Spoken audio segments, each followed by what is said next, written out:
Cape Canaveral Beach. First day. Beach is a lot bigger than I thought. Google Maps or Google Earth showed just a sliver of sand where I'm staying, but still a really nice beach.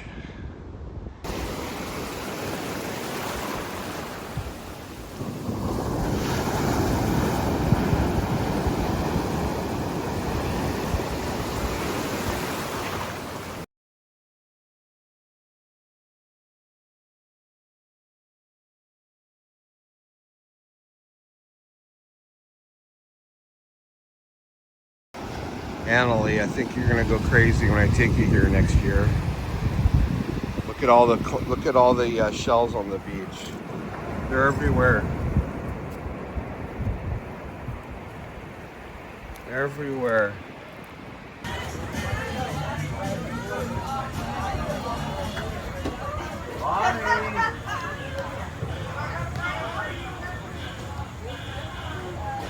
Hey, baby.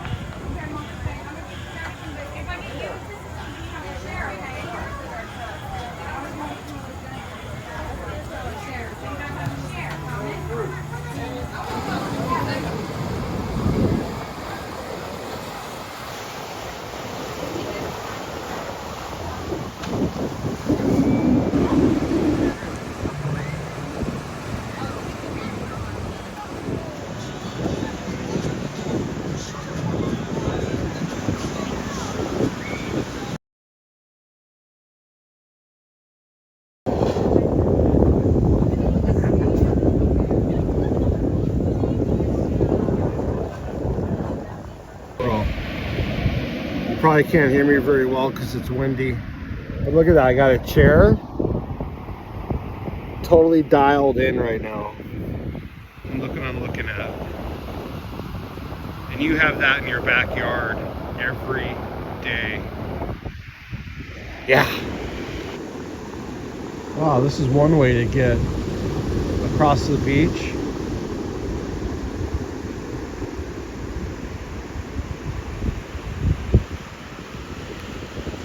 Never seen something like that before. Well, I made it to some beach somewhere. Yeah, that's a great Blake Shelton song. So I wanted to talk today about generations. But before I get to that, I just want to mention that I'm taking a little vacation, a 9-day trip to Cape Canaveral, Florida, where I'm at right now on the beach. It's so nice out here. I think it's peak season out here in Florida. I mean, it's like 70 degrees, little breeze, just so nice. But, you know, I'm still connected. I'm connected to the world because Monday through Friday of next week, I still have to work all day and grind on the computer. And if I'm lucky, I'll have a couple hours to myself during sunset. And then I have my weekends open, which is nice. So I really can't complain about it, you know. It's still worth it. But the last time I was actually disconnected on vacation was in 2008, 17 years ago. I visited Malawi and Zambia in Africa for 2 weeks, and it was awesome. Went to safaris, went to, you know, all kinds of places out in the boonies, uh, on long roads with potholes, not knowing if we were going to get stuck. Can't call AAA. I don't think you can call AAA in Zambia. Anyways, so I don't know. I've just been doing a lot of thinking because one of my buddies told me that that once the third generation is born, you will be forgotten, and that really shocked me. But it kind of makes sense because uh, things are moving so fast now, and unless you are famous or left a real mark on this planet, you will be forgotten. And that's another reason why I'm making all these YouTube videos, because in a couple hundred years, you never know, you know, could be part of some YouTube history channel about that guy. So yeah, so modern humans, we've been around about 300,000 years, and they say an average generation is about 20 years. So divide that by 300,000, that's about 15,000 generations in our past. And what I've noticed is in the last, I don't know, 150 years or so, during the Industrial Revolution or after the Industrial Revolution, with all the technology and creation of classes, the most recent generations are very different from one another. I see my daughter on the screen all day when, I don't know why she's not out there climbing trees like I did when I was a kid. Things are moving at such a fast pace. But I haven't been disconnected in such a long time, and I'm way past due. And I just remember when I was in Africa being totally disconnected. I felt a really great sense of peace and relaxation and being really connected to my internal spirit. All the anxiety, all that shit was gone. But now it's all right. I still found the beach. I'm in Florida. I'm right near Cape Canaveral, and it's peak season out here, so it's just gorgeous weather.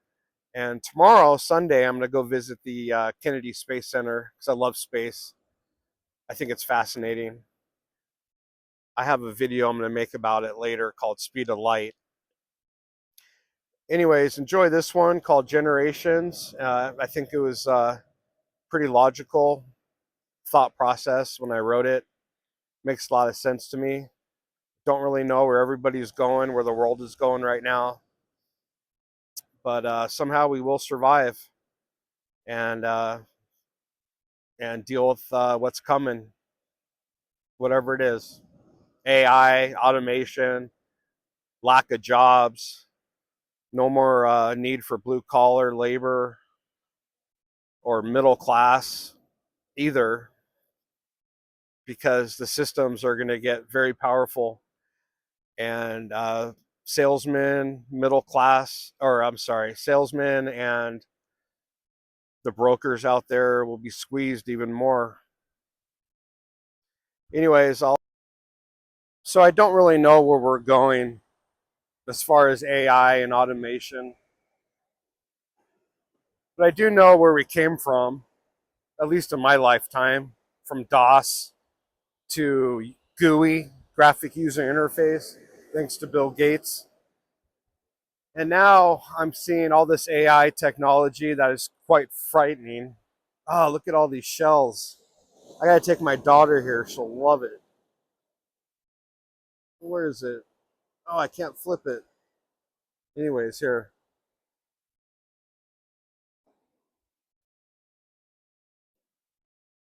I gotta take my daughter here next spring. I'm out here in Florida.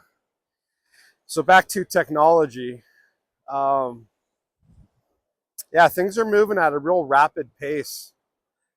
And I think people are just on the wings of technology. And what I'm experiencing is the more I hustle and bustle and stare at my computer screen and my phone and all that crap, the day just flies by. I think the more we're zombies and zoning out on technology and all this stuff, the days are just flying by, the hours are flying by, and it'd be nice to slow it down a little bit, dumb it up a little bit, like the old times. Oh, so, the water's so nice. Yeah, it's peak season out here, March, about 70 degrees today. Tomorrow, I'm pretty excited because I'm going to the Kennedy Space Center. Check that out. So, a few days ago, I actually saw the movie Into the Wild again. And it gave me a new perspective on life like it did 15 years ago when I last saw it. But now that I'm older, it really made me think about what's real in society. Why are people chasing the Joneses and materialistic and all that crap? And I highly suggest watching that movie for anybody who hasn't seen it. But you have to be in the right mood, the right mindset of thinking to yourself, why am I here? Why am I constantly trying to keep up with the Joneses and pushing for things? Yeah, it's quite disturbing, actually. But we have to survive, right? And we have to pay our bills. But it's such a great movie, but you have to be in that mindset of thinking that thought, being in that train of thought of asking yourself, why am I doing this? And Eddie Vedder's music is incredible, amazing, and the plot of the movie is unbelievable. Oh, there's a guy fishing over here, surf fishing. I got to go check him out. Not sure if you can see that. All right, well, this one's called Technology, and we just have to live with it for now and see what happens.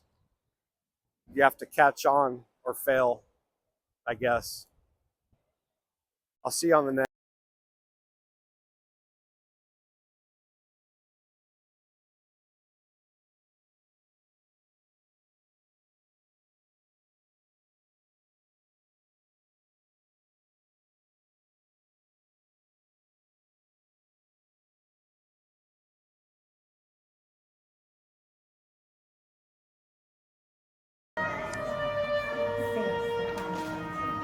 When I was a kid, I used to dream about flying through space. Every week on TV, I'd watch my heroes as they jumped into their rocket ships and took to the stars. And I wanted to be like them. They had courage, imagination, and no problem ever stood in their way for long. And in the end, when we actually did send men into space, it turned out that those were exactly the qualities it took. I'm John Hudson. This is Pad 39 of the Kennedy Space Center. I was a launch controller here when from this very spot, man took off to fly to the moon. It was a journey that began 12 years before that rocket ever left the ground. And it started on the other side of the world. Back then, we were one of two superpowers that always seemed to be on the edge of a terrible war. In 1957, the Soviet Union launched the first ever man-made satellite into Earth orbit. They called it Sputnik, which means traveling from heaven. And in a world where peace hung in a delicate balance, it seemed to create a dangerous advantage. Every ham radio operator in America could hear it beeping. People were afraid. Were the Soviets looking down on us? Watching us? If they could make a satellite pass over our cities, could they do the same with a bomb? Our own space program kicked into high gear, and less than 2 months later, we were ready to launch our own satellite.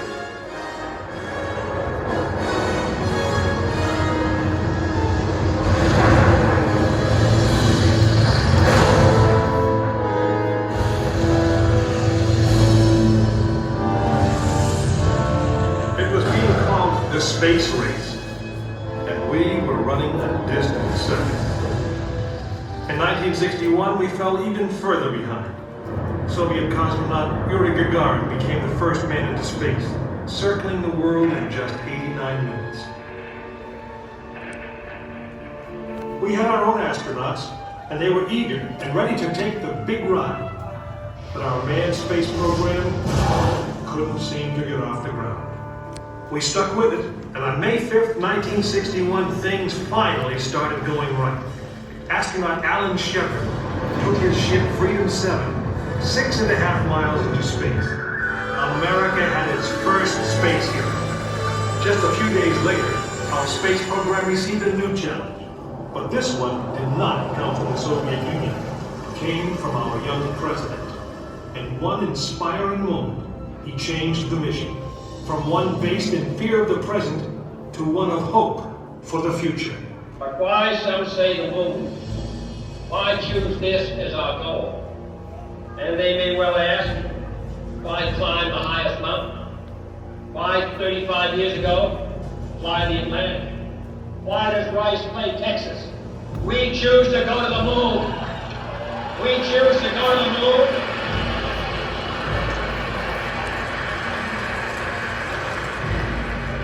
We choose to go to the moon in this decade and do the other thing. Not because they are easy, but because they are hard. We hadn't been more than 16 minutes into space, and now we were going to the moon.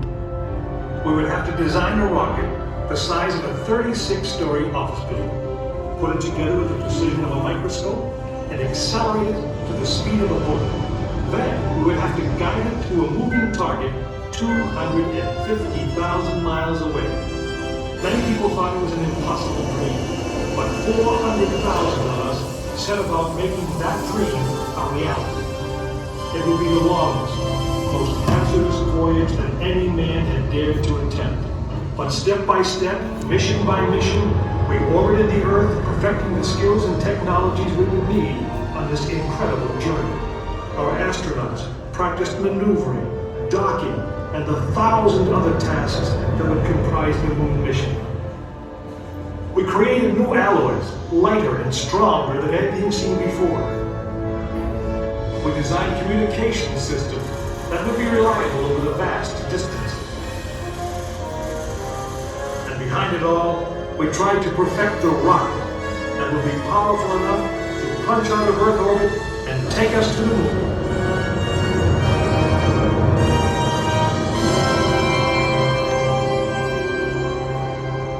One day, however, the dream of flying to the moon almost slipped away. It was January 27th, 1967. Astronauts Virgil Gus Grissom, Edward White, and Roger Chaffee were on board Apollo 1 for a plugs-out test, a full-scale dress rehearsal for the actual launch. Suddenly it happened. There was a fire in the capsule. 3 men whose lives had been in our hands were lost. Surely the opening vistas of space promise high costs and hardships, as well as high reward. But this country of the United States was not built by those who waited and rested and wished to look behind them. After Apollo 1, some thought we'd failed, and that the moon was out of our reach. But we owed it to those men to learn from their sacrifice and to carry on. We started taking the Apollo vehicle apart, piece by piece. Was the design flawed? Had safety been compromised? Tough question.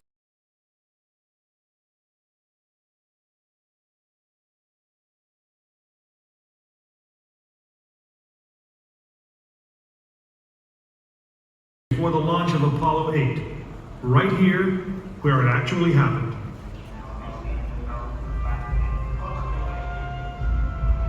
Mankind is about to leave his planet behind and journey to another.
Well, I'm at the beach again, and if you made it this far, then hopefully you enjoyed my video.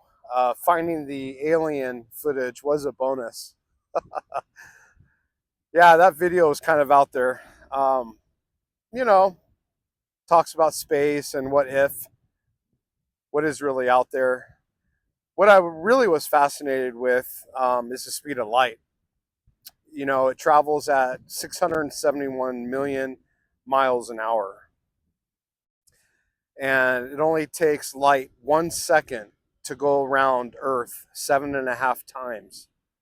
That's Superman shit. It's amazing. And light actually takes about 25,000 Earth years to reach Sagittarius A, our black hole in the Milky Way. So yeah, I'm kind of being a nerd right now, but I spent many hours watching the show How the Universe Works. It's on Discovery and Science Channel. Pretty much answer all my questions that I wondered about the universe. Although some of it is theory, I think. Um, yeah, they talk about like quasars, which I believe are stars that become supernovas and they turn into like a supermassive black hole. And then quasars are like the brightest thing in the universe too. They shoot radiation energy, at the speed of light for years from each side of it. I don't know if that makes sense. And then talks about how the universe was created with the Big Bang. What really fascinated me was an episode about how light is born inside of our sun and how many years it takes to reach the surface. And it has to fight gravity. It has to fight all kinds of things that I can't remember because I'm not that big of a nerd. But it was really interesting. And apparently, Andromeda is our closest galaxy to the Milky Way, and it's going to collide with our galaxy in a couple billion years. And they said that just today, it would take 2.5 million years for light to travel to Andromeda. But eventually, Andromeda is going to collide with our galaxy. And on the show, it said something really, really shocking that even when Andromeda collides with the Milky Way, nothing is going to have a collision. All the stars and planets in the Milky Way will not collide with anything in Andromeda. And Andromeda is way bigger than the Milky Way, too. But eventually, we'll become one huge galaxy. So we'll merge without destroying each other. Anyways, I'm glad you watched this and check out How the Universe Works. It's a great show. In fact, I even contacted Michelle Fowler. I think she was a NASA scientist or engineer before she retired a couple years ago, and she actually emailed me back, which was really cool. I just sent her, an email on what I thought I learned about astronomy and about stars and planets and life out there. Anyways, I'm gonna enjoy the rest of the sunset. So see you on the next, and I'll still be here at the beach for another few days. Talk to you later.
located outside of our solar system.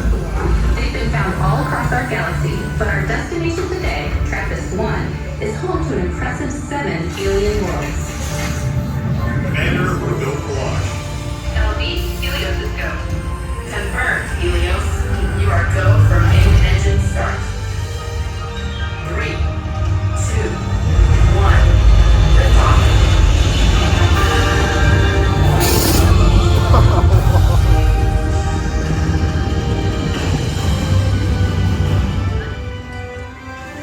There's the Transiting Exoplanet Survey Satellite, or TESS, launched in 2018.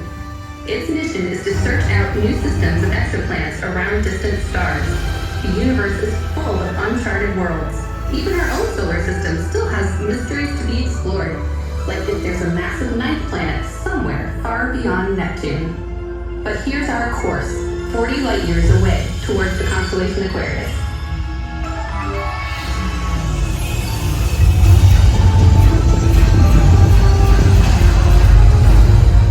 This is TRAPPIST-1. Found to host 3 planets in 2016 and 4 more in 2017. Astronomers were excited by this discovery because TRAPPIST-1 has at least 3 Earth-sized planets inside its habitable or Goldilocks zone, the region around the star where it's not too hot or too cold for liquid water to exist on a planet's surface. Astronomers are always looking for terrestrial planets inside the zone because they're the most likely to support life as we know it. Of course, habitable and livable aren't the same thing. TRAPPIST-1G is just inside the system's cooler edge of the habitable zone and has a global mean surface temperature of -100 degrees Fahrenheit, so not quite as cozy as Earth. As a red dwarf, the star TRAPPIST-1 also has some interesting differences from our own yellow dwarf home star. It's up to twice as old as our sun, but only about 1/8 our sun's size. This means all its planets orbit very close together. The orbits of all 7 planets would easily fit inside the orbit of the closest planet to our sun, Mercury. TRAPPIST-1F is only slightly closer to the system's star, but thanks to its dense Venus-like atmosphere, it's much warmer, over 500 degrees warmer in fact. So it's also unlikely to host life as we know it, which leaves remarkably Earth-like TRAPPIST-1E on the warmer edge of the habitable zone. I'm going to take us in closer. Everyone hang on, the orbital debris always makes this entrance a little tricky.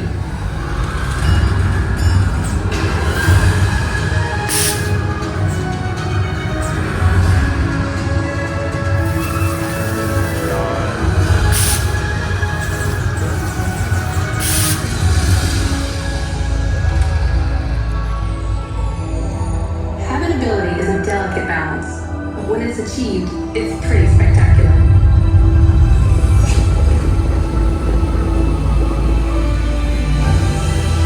When planetary makeup, surface temperature, and atmosphere all interact together just so, they create the conditions necessary to support life as we know it. And with more planets than stars in our galaxy, Earth-like worlds certainly number in the billions.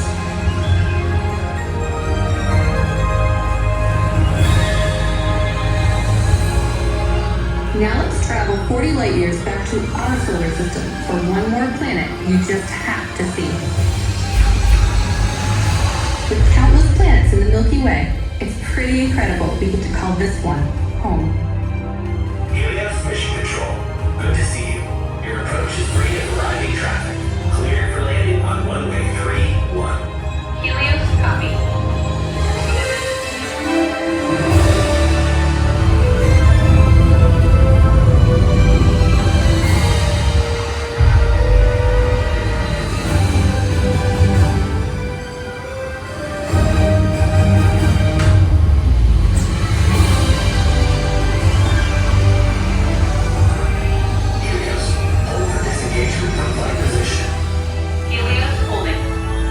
You'll be transported back to the beach orbit. It's been a pleasure having you all aboard today. TRAPPIST-1 is only the beginning. There's a whole universe, uncharted planets out there waiting to be discovered. And we'll never stop exploring.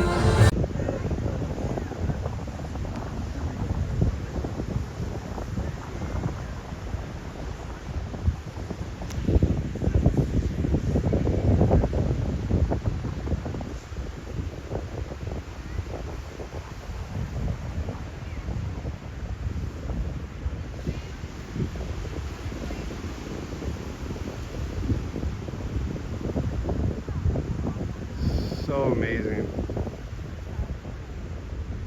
God, the length of that fire. Where am I? And it disappeared. There it is. Wow. Coming out of the sky.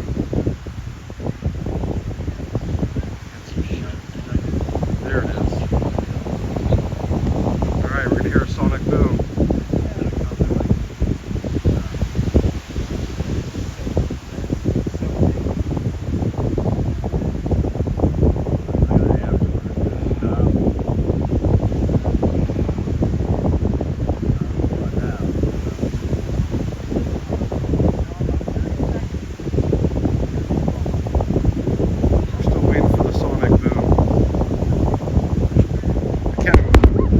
Shit.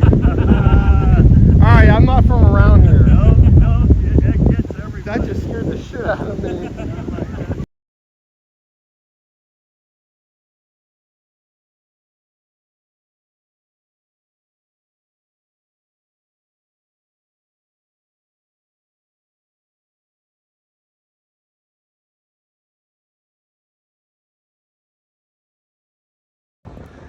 So I'm at the Kennedy Space Center and they have all these rockets on display. They're all real. It's been fun. It's kind of like Universal Studios. They have a bunch of simulators. I just did one from the Atlantis shuttle takeoff, which was amazing. I mean, all the vibrations and everything. It was probably the harshest simulator here, but it was fun. Yeah, I think Annie would love this place. Jesus, dude. And then fucking Amazon. My God. Dude, this is like Amgen, but space. So Amazon has these Blue Origin terminals and buildings. I mean, Jeff Bezos, it's ridiculous. And there's even an Amazon building here too.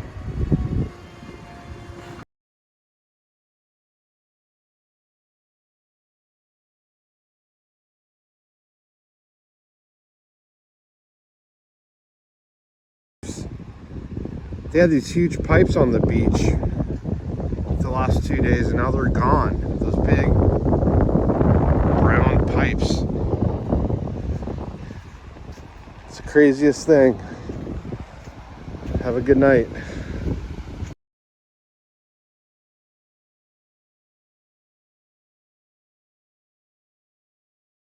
I pretty much have the whole beach to myself.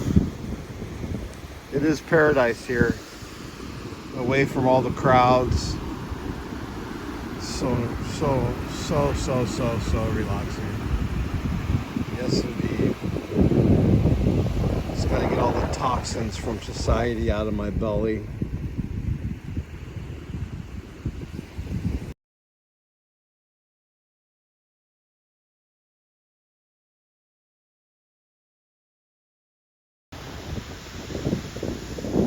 It's a strange looking pigeon. It's got brown, black, and white. You got this guy that looks normal. Whatever normal is.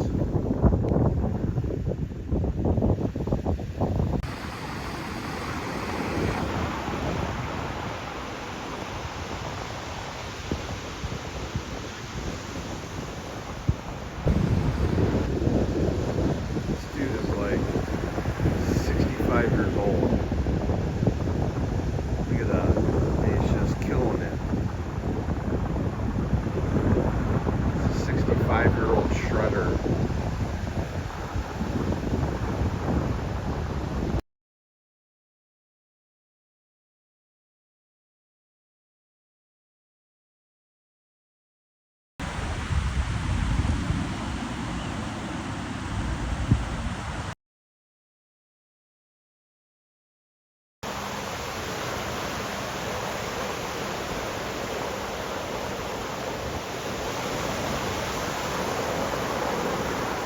Dude, he is flying. He's got to be going at least 30 miles an hour.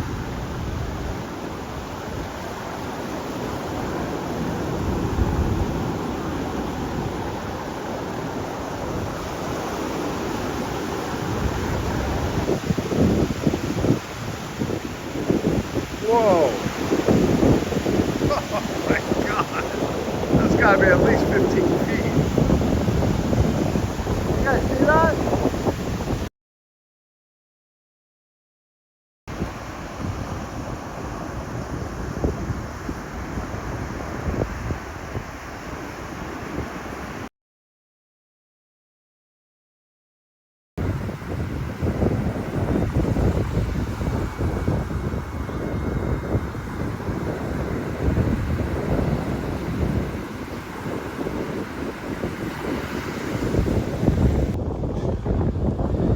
Walking with tennis shoes this time. It's about a 1 hour walk to get to some jetty that's made of rock. So I'm gonna go check it out. I brought my laptop too. Gotta work. Pain in the ass. The ocean.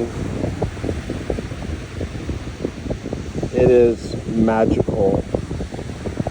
Majestic. It's freedom, openness, space, life. Yeah, I think I can get used to living here. Cape Canaveral, Florida. Found a great beach town. Very chill. No one is stressed out. Literally, I have not seen one person upset or stressed out. It's incredible. I'm going to take Annie here next March, 100%. There's shells all over the beach. There's a zip line across the street. Go-kart track also. Pretty much everything you need. So nice. So nice.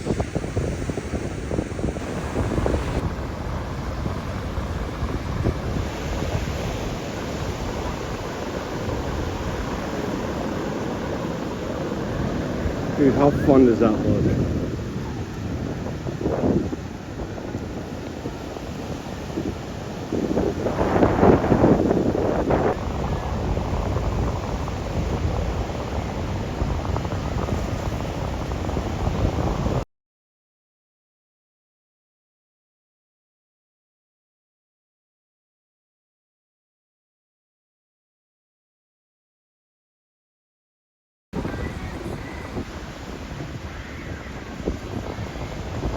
There's Greg and Rosanna decided to jump in. I am going in there soon, I think. I think the bull and tiger sharks are past the muddy water, right there in the blue, right there. Yeah. Man, that was a long walk, over an hour. That's where I'm going, right here. I think I'm going to find some shade under some concrete and work for a little bit.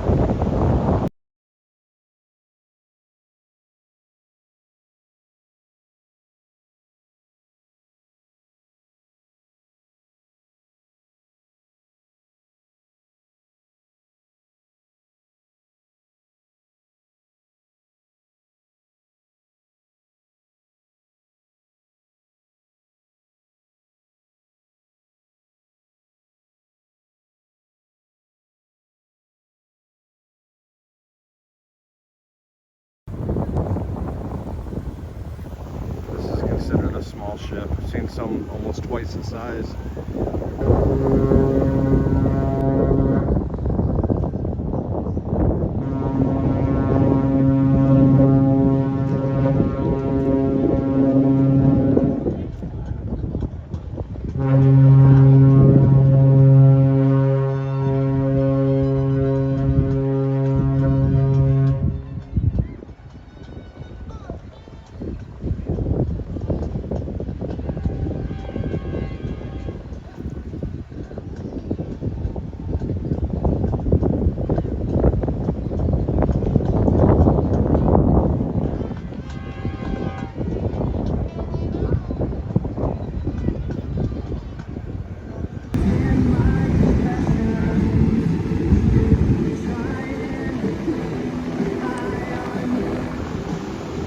my buddies over there.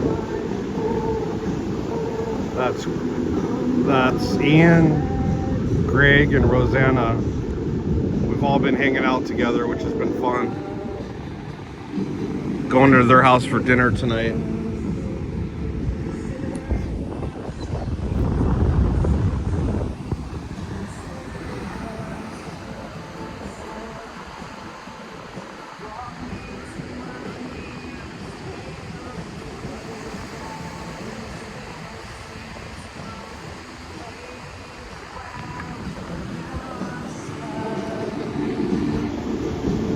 There they come.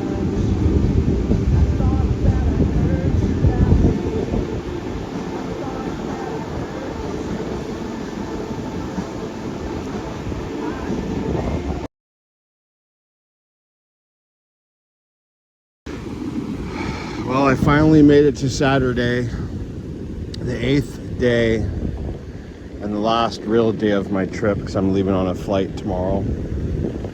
So I'm gonna spend all day here. Actually, I got here around 11:30, and I plan on being here for 8 hours until the sun goes down. I'm in my shade. See? That's how you do it. I got sunscreen on. I'm gonna go for a swim. Be out in the sun maybe 1 hour out of the 8, and it's all good. It's been a nice trip to get away and try to be disconnected as much as I can, even though I had to work every day. And those surfers down there are gonna get pummeled, as the rip current is going this way.